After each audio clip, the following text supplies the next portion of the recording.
Dzień dobry, nazywam się Sławomir Kalwinek. Zaczynamy następny odcinek filmowej migawki, czyli podcastu Wytwórni Filmów Oświatowych w Łodzi. To jest podcast WFO. Teraz jesteśmy w studiu telewizyjnym Szkoły Filmowej w Łodzi przy ulicy Targowej i uczestniczymy w warsztatach, chyba tak można powiedzieć, w warsztatach wirtualnej produkcji, o której będziemy dzisiaj bardzo dużo rozmawiali i o nowej technologii, nie tylko dla telewizji, ale również dla filmu i innych zadań. Zapraszam serdecznie. To jest podcast WFO. Dzień dobry, z nami jest tutaj pan Maciej Rzemojcin. Dzień dobry. Dzień dobry. Co ty tutaj robisz? Mówię ci na ty, bo znamy się, jak ustaliliśmy, już dobrych... 20 lat prawie. 20 lat, tak. Zupełnie przez przypadek się tutaj spotkaliśmy, ale świat jest tak mały, że w tej branży trudno się omijać, o tak bym powiedział. Co ty tutaj robisz? Robimy w tym momencie wdrożenie trackingu kamery do studia wirtualnej produkcji w Szkole Filmowej w Łodzi i przygotowujemy się do spięcia całości sprzętu, a ponieważ jest to dosyć skomplikowany system, to lepiej sobie to przepróbować na żywo niż przygotować jedynie teoretycznie, bo w takim wypadku jesteśmy prawie zawsze pewni, że zabraknie nam przynajmniej jednego kabla, jednego update'u albo czegokolwiek innego dowolnego. Jak widzicie Państwo, za mną widać bardzo dużo kabli. To w ogóle jest taki bardzo technologiczny odcinek. To już nie jest spotkanie z reżyserami, jakkolwiek oni często reżyserowali albo operatorami, a chociaż wiele osób jest po wydziale operatorskim, ze mną włącznie.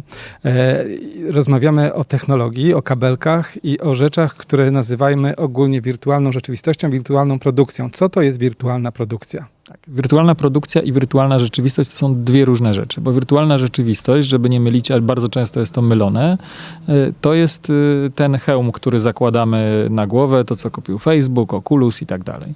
A wirtualna produkcja to, tak najogólniej rzecz biorąc, to jest teleportacja. To jest teleportacja sceny aktorskiej w dowolne miejsce, które jest wyobrażone lub w dowolne miejsce na Ziemi. Przepraszam, bo to się wydaje już całkowitą fantastyką naukową, czy nie wiem, baśnią. Jak to przenosimy aktorów w rzeczywistość dowolną na Ziemi? O co tu chodzi? Chodzi o, ja to nazywam digital connection, czyli cyfrowe połączenie.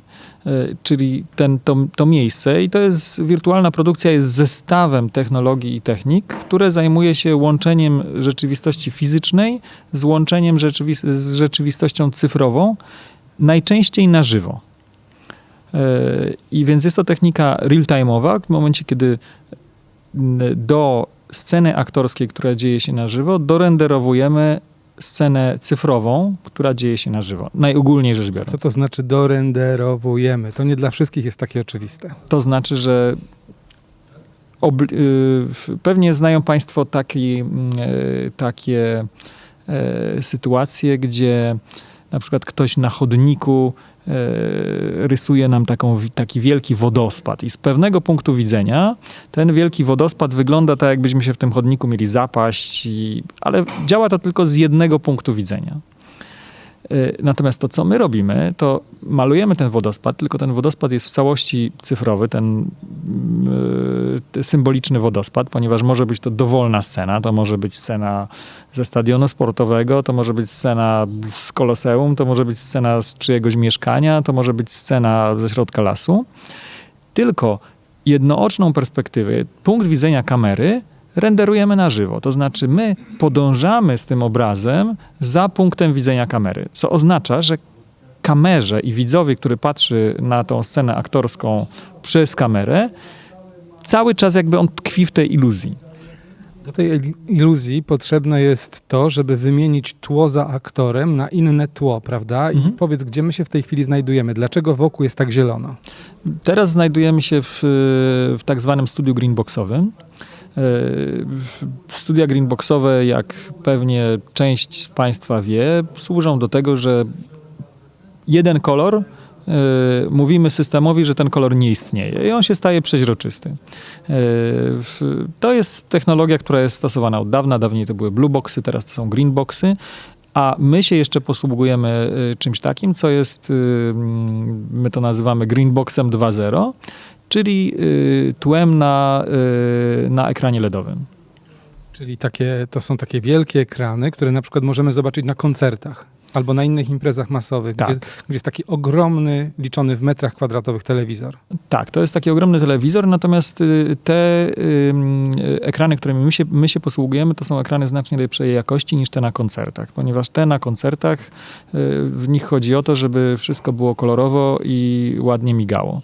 A u nas o to chodzi, żeby ta rzeczywistość, która jest przed ekranem, ta rzeczywistość fizyczna i ta rzeczywistość cyfrowa, żeby one dla widza wyglądały tak samo. Więc dla nas bardzo ważne jest to, jakie są kolory, dla nas najważniejsza jest ogromna kontrola nad tym, co znajduje się na ekranie. I powiedzmy jeszcze taką jedną ważną rzecz, że reprezentujesz firmę, która jest polską firmą, która wymyśliła albo inaczej zintegrowała pewne technologie i dzięki temu jesteście pionierami w pewnych branżach związanych właśnie z produkcją cyfrową, wirtualną produkcją. Dobrze mówię? Czy coś? Tak, zgadza się. Jesteśmy pionierami na tym rynku. Zajęliśmy się tą technologią jeszcze tuż przed COVID-em, więc byliśmy wtedy uznawani za zupełnych szaleńców. Natomiast w momencie, kiedy przyszła pandemia i kiedy okazało się, że teleportacja jest konieczna, ponieważ nie da się podróżować, to okazało się, że nasza technologia jest naprawdę potrzebna. I takim przykładem pierwszym to był taki projekt turecki, który robiliśmy, gdzie przyszli do nas zupełnie spanikowani producenci, dla których byliśmy jedyną szansą dokończenia projektu. I mówię, ta teleportacja jest taka trochę w przenośni, a trochę nie w przenośni, ponieważ faktycznie jesteśmy w stanie już na tym etapie fotorealistycznie, czyli to jest ten święty graal tak zwanej postprodukcji 3D, właśnie fotorealizm, czyli że coś wygląda tak jak realistycznie. Naprawdę nie myślimy, że jest to gra komputerowa, nie myślimy, że jest to namalowane, tak jak w starych hollywoodzkich filmach tła, tylko wygląda to tak jak wideo, tak jak fotografia, wygląda to fotorealistycznie. A za chwileczkę sobie jeszcze opowiemy o tym, co można za pomocą tej technologii zrobić. Póki co zapraszam Państwa na krótką przerwę, gdzie dowiemy się, gdzie można słuchać naszych podcastów.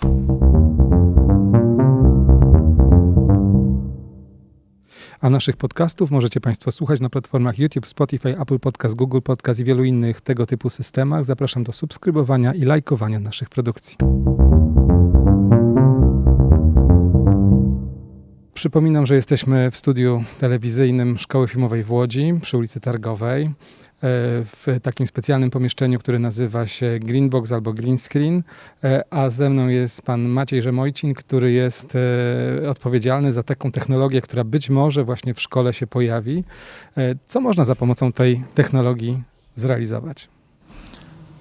Ta technologia rozszerza możliwości kreatywne reżyserów, operatorów, scenografów. Ponieważ to, co dawniej robiliśmy z desek, możemy zrobić cyfrową. No tam z tyłu za panami widać takie dekoracje, które były używane wielokrotnie do tego, żeby na przykład zrobić cmentarz w tym miejscu i potem go filmować. Są krzyże, nagrobki. Widzimy mnóstwo różnych rzeczy, żeby zamienić halę zdjęciową w realistyczne, przynajmniej wyglądające realistycznie miejsce, prawda? Tak, no to a ty proponujesz coś innego. Ja proponuję taki cmentarz trzeba było zbudować, taką lokację filmową trzeba było zbudować albo na nią pojechać. To były dwie możliwości. No ale załóżmy, że jest to cmentarz, który jest cmentarzem historycznym, na który nie można pojechać, nie można filmować i tak dalej. Albo jest na innej planecie i takich cmentarzy w ogóle nie ma. Albo jest cmentarzem zupełnie wymyślonym przez scenarzystę, reżysera, operatora, scenografa. I to, co możemy zrobić, to możemy sobie zbudować część tej realistycznej scenografii w studiu, a następnie rozszerzyć ją tą scenografią cyfrową. I to jest, dlaczego to jest ważne? Dlatego, że po pierwsze jest to w ogóle możliwe, po drugie nie musimy tej całej rzeczywistości dobudowywać, tak jak dobudowywało się w jakichś wielkich filmach hollywoodzkich, ponieważ ona istnieje tylko cyfrowo.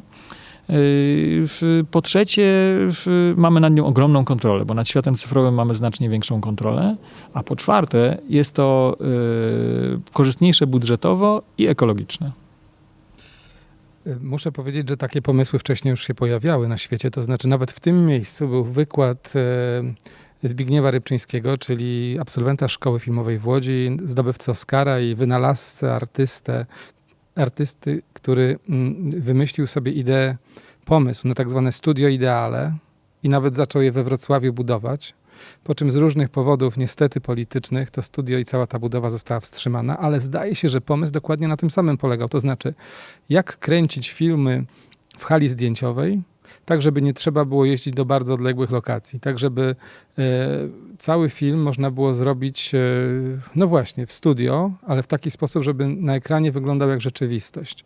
Wtedy była inna technologia, dzisiaj jest inna technologia, ale ten pomysł, ta idea chyba nadal jest żywa.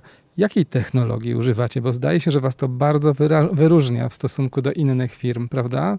Bo to jest niesamowite, że tutaj cały pomysł na ten interes, na ten biznes, na tą, nie wiem jak to, research studio badawcze, to jest nie dość, że to jest polski pomysł, to jeszcze w dodatku jest wyjątkowy, prawda? Powiem tak, jesteśmy firmą z Polski, która mimo wszystko współpracuje z wieloma ludźmi ze świata. I tą technologią, którą my się posługujemy, która jest naszą podstawową technologią, jest tak zwany Unreal Engine, czyli na polski tłumacząc, to nie jest zbyt trafne tłumaczenie, ale tak zwany silnik gry. Czyli to jest w dużej mierze podobne do tego, co dzieje się w grach komputerowych. Tak, prawda? to jest w dużej mierze podobne do tego, co dzieje się w grach. A czym jest gra? Gra jest symulacją świata. Jeśli ktoś, nie wiem, idzie w grze od punktu A do punktu B, no to musi nacisnąć joystick i przejść, tak? I to samo robi aktor, no przechodzi od punktu A do punktu B. A w momencie, kiedy te dwie rzeczywistości uda nam się zsynchronizować, i tu jest taki, powiedziałbym, dobry przykład, bo każdy z nas, jeśli nie grał, to przynajmniej widział kiedyś w życiu grę tak zwaną strzelankę. Pierwsza perspektywa pierwszej osoby, to znaczy, że jakby chodzimy po jakichś pomieszczeniach, różnych lochach i tak dalej. A kamera to są oczy gracza, prawda? To są kamera oczy. obserwuje Tak to, co jest, tak ten jest. strzelający widzi. Tak jest, ale my się w tych grach przyzwyczailiśmy do rzeczy, która jest kompletnie nienaturalna. To znaczy, siedzimy w miejscu, kręcimy światem. Dla nas to już jest naturalne, bo się przyzwyczailiśmy do tego, ale no jak chcę pójść do tamtego kąta, to ja idę. Nie mogę sobie przekręcić świata i go przesunąć, a w grach komputerowych tak dokładnie robimy. Więc to, co my zrobiliśmy i to, co robi de facto cała branża wirtualnej produkcji, to jest trochę odwrócenie. I po to są te wielkie tak zwane LED wall, czy te ogromne właśnie wyświetlacze telewizory, ściany LEDowe, że my możemy po tym świecie chodzić, że możemy faktycznie zbudować prawdziwą scenę aktorską w ramach tego świata, taka, która jest sceną, gdzie ci aktorzy faktycznie się przemieszczają po tej scenie. Więc trochę odwrócenie do tej rzeczywistości takiej bardziej naturalnej. A teraz jeszcze będę tutaj do własnej bramki próbował strzelać, to znaczy powiedz mi, co to może dać wytwórni filmów oświatowych, gdyby na przykład chcieć taką technologię do filmów oświatowych albo dokumentalnych przenieść? To jest technologia, która jest rewolucją w świecie filmowym. I jest to rewolucja zarówno w świecie filmowym, jak i w świecie mediów. I jest to rewolucja, która nadchodzi nieuniknienie. I tak jak przeszliśmy z mediów analogowych na media cyfrowe, mimo że wielu z nas twierdziło, że to się nie uda, że media analogowe są piękne i tak dalej. I my się nawet z tym zgadzamy, że media analogowe są piękne. Natomiast one zwyczajnie są media cyfrowe są bardziej praktyczne, tańsze i łatwiejsze w wykorzystaniu i dające lepszy efekt. I taka jest różnica między tradycyjną produkcją, która nie zgniknie. I my nawet nie zalecamy, żeby ona zniknęła, a produkcją wirtualną, ponieważ ona jest po prostu, da się znacznie więcej osiągnąć. Jeśli jestem w stanie przenieść kogoś jednego dnia na środek Sahary, a następnie w środek Warszawy, a tego samego dnia jeszcze przenieść go w ten środek Warszawy w zimie i w lecie, to koszty i wysiłek i możliwości związane z taką produkcją w świecie fizycznym są po prostu gigantycznie większe. Opowiedz proszę teraz na przykładach, o których tutaj już wspominałeś wcześniej przed rozmową, przed nagraniem tej rozmowy. Jakie są pomysły na wykorzystanie właśnie tej technologii w filmach na przykład fabularnych i dlaczego takie pomysły są realizowane? Mam na myśli ten słynny Most. Tak, to jest film, o którego tytule nie mogę powiedzieć, natomiast jest to film o bardzo znanej postaci w historii świata. I taką rozmowę właśnie prowadziliśmy z producentem tego filmu wczoraj. I nie jest to polski producent? Nie jest to polski producent, tak. Natomiast jest to postać, która ma znaczenie w historii świata. I ta postać się pojawia wielokrotnie w Londynie. Jest to dosyć duże dzieło. I teraz tak, jeśli ktoś w Londynie dostaje pozwolenie na nakręcenie zdjęć nie na tydzień, nie na 3 dni, nie na 2 dni, ale na przykład na godzinę, bo takie są możliwości. W bardzo specyficznym miejscu, do którego nie wolno wchodzić po Tak, prostu. w innych wypadkach bez pozwolenia tam się nawet nie da wyciągnąć telefonu komórkowego pewnie. Ale możemy zdradzić, jest to Londyn. Mamy godzinę możliwości zdjęć. To Czyli nie da się nakręcić w godzinę filmu, krótko mówiąc. Nie ma takiej szans. możliwości. Nie ma szans. Jedną scenę. Może się da. Może się da, może się nie da. Nawet jakby patrząc na ilość dialogów w tej scenie, ilość akcji, która się ma wydarzyć, to jest bardzo możliwe, że się nie da w ciągu tej godziny. Więc jaka jest recepta na coś takiego? Posługując się technologią cyfrową jako technologią, która jest de facto ratująca sytuację, uzupełniająca ją i umożliwiająca nakręcenie tego w formie znowu fotorealistycznej i naturalnej. Prawdopodobnie ta decyzja jeszcze nie padła, ale prawdopodobnie to, co byśmy rekomendowali, to żeby sceny, które są szerokimi planami, nagrać, to znaczy tam, gdzie kamera patrzy szeroko, nagrać w tej naturalnej lokacji, następnie wykonać pewien rodzaj skanowania 3D tego miejsca, albo przynajmniej częściowy, to też zależy od pozwolenia, w niektórych miejscach nie mamy możliwości zrobienia skanowania 3D. I następnie te wszystkie sceny, które są scenami emocjonalnymi, które są scenami, gdzie patrzymy na twarze aktorów, gdzie mamy zbliżenia, plany bliskie, średnie. A z tyłu jest rozmazane tło? A z tyłu jest często rozmazane tło albo nierozmazane, albo to samo tło, które już gdzieś było, ale możemy się posłużyć na przykład skanem 3D, ale gdzie skupiamy się na twarzy, emocjach aktora, albo jakimiś relacjami między aktorami, możemy po prostu nagrać w studiu z tym fotorealistycznym tłem, które wcześniej w jakiś sposób cyfrowo zarejestrowaliśmy. A jakby to mogło pomóc na przykład w produkcji filmów, z których słynie Wytwórnia Filmów Oświatowych w Łodzi, czyli filmów na przykład kręconych na biegunie, gdzie wysyłani byli ludzie po to, żeby mogli tam spędzić kilka miesięcy, aby na przykład sfilmować, nie wiem, wykluwanie się jakichś piskląt albo godowe obrzędy pingwinów. No, powiedziałbym tak, to jest bardzo fajny przykład, ponieważ można by tutaj zaangażować kilka technologii. I jeśli mamy taki film, który był nakręcony w którym roku na biegunie? Powiedzmy w 60 latach. Tak, mamy w latach 60. czarno-biała taśma filmowa. Już kolorowa, ale kolorowa. powiedzmy. Dobrze, mamy kolorową taśmę filmową. Istnieje w tym momencie technologia, która z płaskiego obrazka za pomocą algorytmu sztucznej inteligencji jest w stanie zbudować model 3D.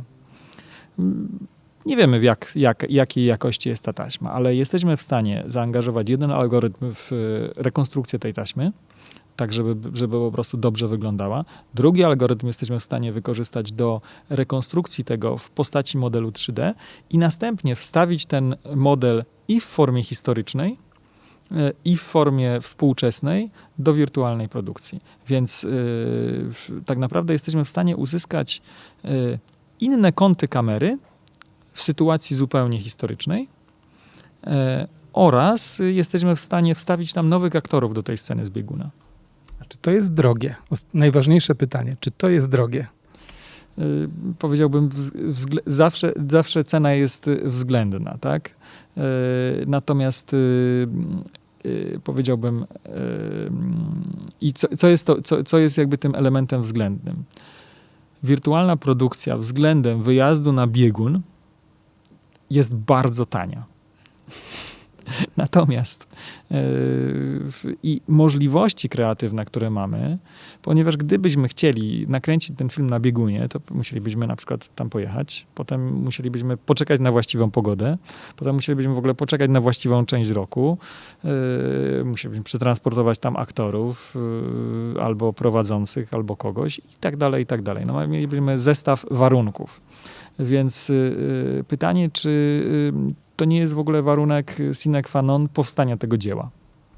A gdzie jest prawda? No bo jak jest film dokumentalny, który pokazuje intymne życie pingwinów, to mamy, przynajmniej zakładamy, że to, co jest nagrane i potem wyświetlane na ekranie w kinie czy na ekranie telewizora, to jest prawda. A tutaj jest jakaś prawda? Tak, to jakby prawdą się również zajmujemy i prawda będzie teraz bardzo ważnym elementem w dobie sztucznej inteligencji, algorytmów sztucznej inteligencji, które nas otaczają, szczególnie generatywnej sztucznej inteligencji. I jest to wprawdzie w ogóle temat na osobną rozmowę, natomiast prawda jest jedną z technologii, którą właściwie można by ją tak nazwać. Prawda AI. Ponieważ chcemy się, jeśli Państwo widzieliście Blade Runnera, to tam najistotniejsze było, żeby rozróżnić, co jest syntetyczne, a co jest prawdziwe. I to będzie ogromny temat wkrótce. Myślę, że możemy tą rozmowę odłożyć na później. Zostawiamy Państwa w niepewności, na czym polega rozróżnianie prawdy od syntetyczności. Ja już troszeczkę wiem, ale zachowam to dla siebie. Dziękuję Ci bardzo za wizytę w naszym podcaście. No i życzę, żeby te technologie zeszły pod strzechy do szkoły, a też w przyszłości do wytwórni filmów oświatowych. Dziękuję bardzo. To był podcast Filmowa Migawka. Dziękuję Państwu bardzo za wysłuchanie tego podcastu. Tym razem był to podcast, który został zarejestrowany w Szkole Filmowej w Łodzi, w studiu, gdzie odbywają się testy najnowszej technologii związanej z wirtualną produkcją. Zapraszam na następne podcasty, zapraszam na następne odcinki co czwartek na wielu platformach, w tym na YouTubie i Spotify'u. Zapraszam do subskrybowania i lajkowania naszych produkcji. Dziękuję i do usłyszenia i zobaczenia. To był podcast Filmowa Migawka.